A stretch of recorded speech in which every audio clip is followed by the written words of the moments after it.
Пак Дэ Джун және Айдын Алтыбаевтың арасындағы жекпе-жегіміз басталып кетті.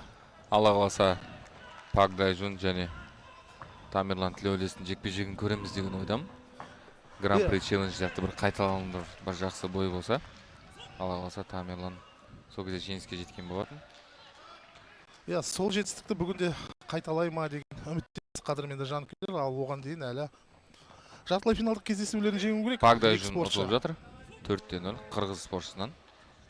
Айдын Алтыбаевқа келетін болсақ, өте мықты дайындықпен келгені бірінші жекпе-жегінен ақ көрініп тұрды. Себебі әлем чемпионын, жастар арасында әлем чемпионы өзбекстандық спортшыны жарыс жолынан шығарып тастады. Сол кездегі қарқынын байқадық. Айдын бұл жарысқа тектен-тек келген жоқ.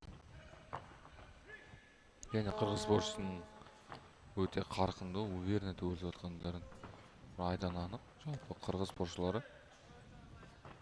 кейінгі уақытта өте жақсы подиумда өсіп келе жатыр. Бағана жекпе-жектерде атап өттік. Қырғыз таеквондосы соңғы жылдары айтарлықтай дамып, әлемдік ареналарда жетістіктерге жетіп жүрген құрама. Меніңше қырғыз бауырымызға біз керемет мүмкіндік бар. Және мен өзім шын жүректен қырғыз бауырыма балет етем.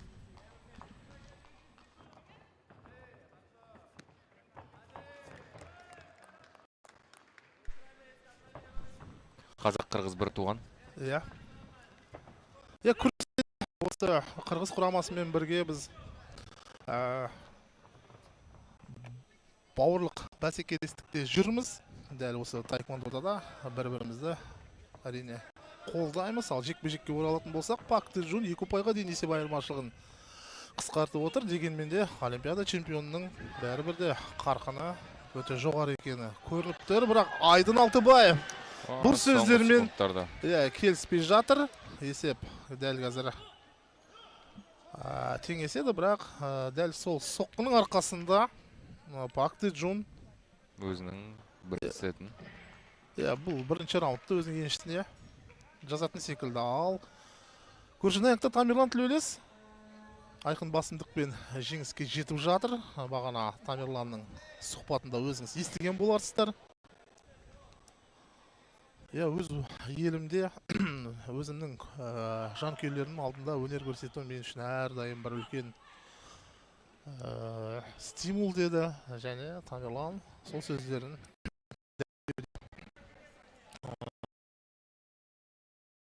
есеп 5-5 болып кетті. Өкінішке қарай біз айтып біткенше. Ал бізде Пак Дэ Джун және Айдын Алтыбаевтың арасындағы жекпе-жекте екінші раунд күтіп тұр. Осы бір 3-4 жыл болды. Осы Айдын Алтыбаевтың біз мансабын көріп келеміз. Көз алдымызда өтіп жатыр десек те болады. Әлем чемпионаттары, Азия чемпионаттарында да өнер көрсеткен қырғыз елінің мықтысы. Дәл осы жекпе-жекте де өзінің мықтылығын дәлелдеуде. Бірінші раундта тең түсті Пак Дэ Джун мен.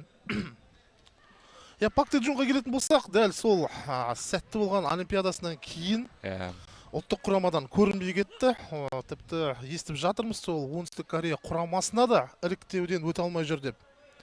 Енді ұзақ мерзім бойы бұл спортшы демалды. Соңғы мәрте өткен жыл сол Кореяда өткен гран-при челлендж аясында көрген болатынбыз. Дәл сол біздің Тамерланмен болған жекпе-жектен кейін ұзақ демалысқа кеткені бәріміз анық білеміз. Мінекей енді Корея елінде жалпы өзінің конкуренциясы өте көп. Және әрбір чемпионаттарында өзінің салмағында чемпион болу өте қиын. Біздің құрамамен салыстыратын болсақ, чемпион болсаң да саған ешқандай карт-бланш жоқ. Сен Олимпиаданы алсаң да ұлттық құрамаға іріктеуден міндетті түрде өту керексің. Дәл сол енді Олимпиададан кейін Пак Дэ Джун өкінішке қарай ұлттық құрамаға өте алмай жүр. Ал енді бұл турнирге келетін болсақ, Пак Дэ Джун өте мықты дайындықпен келгенін көрініп тұр. Меніңше Тамерлан іздеп келген сияқты. Бір реванш керек. Дегенмен де қазақ спортшысына ұтылдым деген ол бір үлкен бір дақ болып қалды бұның мансабында.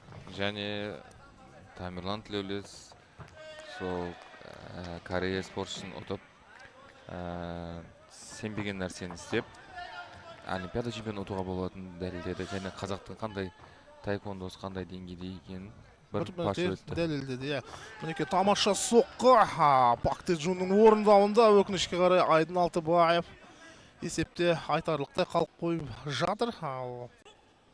Әлі 1 минуттай уақыт бар. Мүмкін Айдын әлі мінекей Пак Де Джунның дәл сол Олимпиададағы жасаған соққысының қайталауы болды, бірақ дұрыс дарымады. Және Нұрдәулет дәл соққы 2024 жылдың дүниежүзілік таеквондо ұйымының нұсқасы бойынша жылдың үздік соққысы болып таңылған болатын.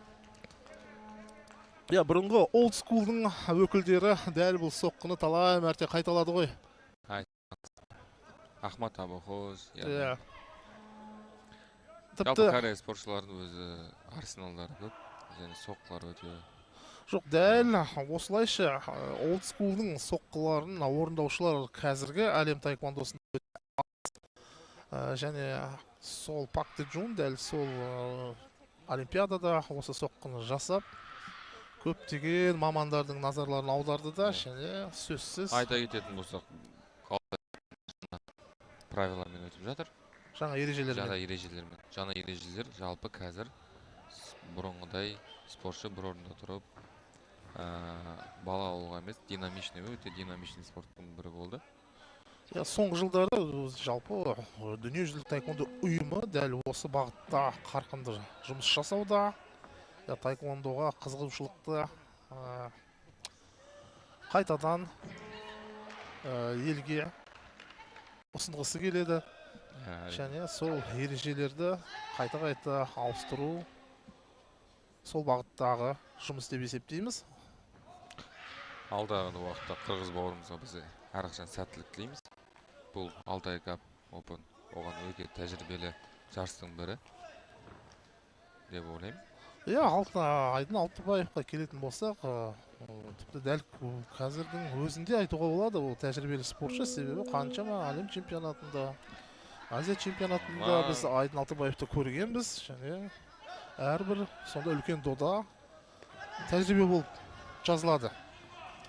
Нұрдәулет, Тамерлан Тлеулес есе жіберіп қойды, және алды үшінші шешуші маңызды раунд. Енді біз Тамерланды қазақ таеквондосында осы 3 раундтық боец деп бекерден бекер айтпаймыз.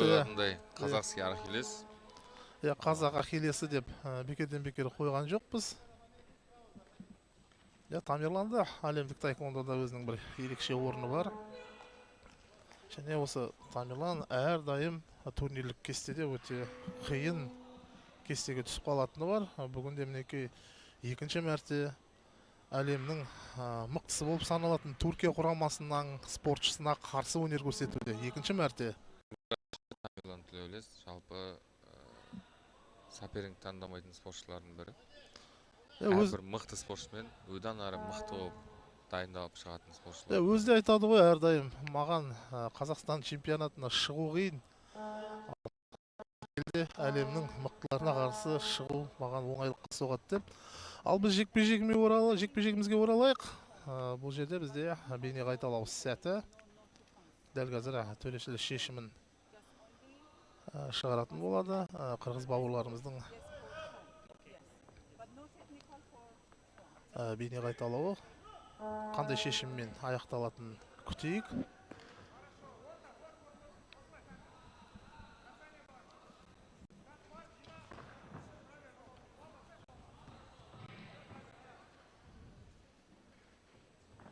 Сәке, өзіңіз жалпы Алтай бірінші рет өтіп жатқан рейтингалық турнирлардың бірі. Көз қарасыңыз, жалпы көп жарыстарда жүрсіз, деңгейі өте жоғары.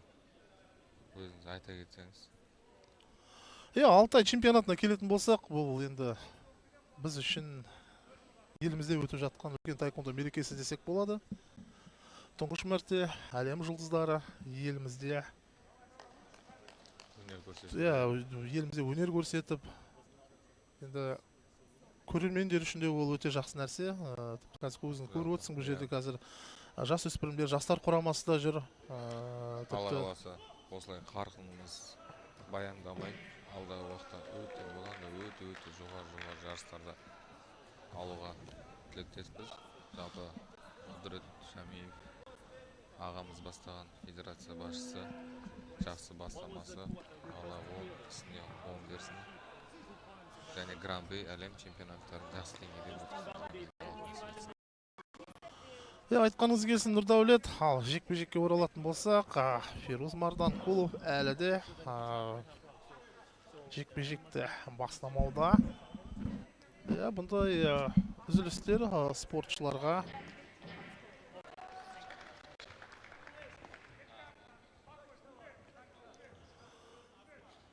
пайдасын тигізеді. Бірінші таяңда 2 ұпайын алып тастады. Пак Де Джонның есеп 11-2 болып өзгеретін болады, жоқ. 11-2. 11-2, 49 секунд уақыт жеткілікті әлі Айдын Алтыбаев үшін. Қазір бапкерде тіпті орында отыралар емес Айдын Алтыбаевтың, және Айдынды алға қарай ұмтылуға шақыруда. Пак Де Джонның тағда бір керемет комбинациясы. 2 ұпай ғана беріп отыр. Айдында қарап қалған жоқ.